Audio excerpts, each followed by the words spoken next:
Everyone remembers the day when Don Blas de Lezo walked the ramparts of Cartagena and turned a city of gold into a graveyard for an invading armada.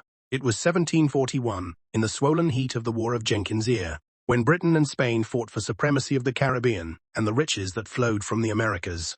British ministers, merchants, and privateering interests, hungry for new markets and prize money, backed Admiral Edward Vernon in a vast enterprise to seize Cartagena and break Spain's monopoly. Vernon's earlier triumph at Portobello had elevated him to celebrity. Now he gathered a colossal armada, dozens of men of war, transports, and tens of thousands of soldiers drawn from Britain, the West Indies, and the American colonies. The plan relied not only on firepower but on politics. British strategists presumed Creole discontent, and the promise of liberty for runaway slaves would fracture Spanish loyalty. They counted on numbers, disease, and surprise to topple the city. What they did not reckon with was Don Blas de Lezo. A veteran of European and Atlantic wars, he bore his scars openly, one eye gone, a missing arm, and a leg maimed in battle. Spain's commanders had put him in command of the naval defense. The real stewardship of the city's walls and soldiers fell to Viceroy Sebastian de Slava and a clever corps of engineers and militia captains. Together, they forged an unlikely alliance of regular troops, freedmen, indigenous auxiliaries, and townspeople. San Felipe de Barrachas, the great earth and stone fortress, would be the hinge on which the fate of the harbor turned. Vernon opened with thunder, bombardment, amphibious landings, and a long siege.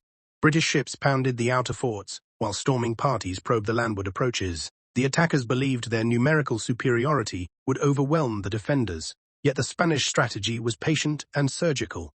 Blas denied the British clear entry to the harbor by keeping his small fleet concentrated and by exploiting shallow channels, hidden batteries, and a chain of obstacles across the harbor mouth. The engineers of Cartagena dug trenches, staged feints, flooded approaches, and massed cannon, where the British least expected resistance.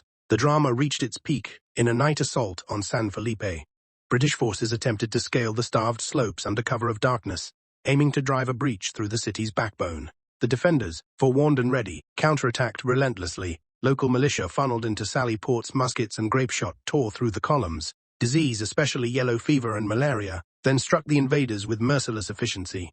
Ships' companies were ravaged, officers fell ill, and the promise of quick victory dissolved into chaos. Rifts between Admiral Vernon and his army commanders, over tactics, supply, and credit, deepened into outright mistrust. The conspiracy of wealth-seeking politicians and commanders unraveled, not on the walls of Cartagena, but in the fevered encampments and councils of the besiegers.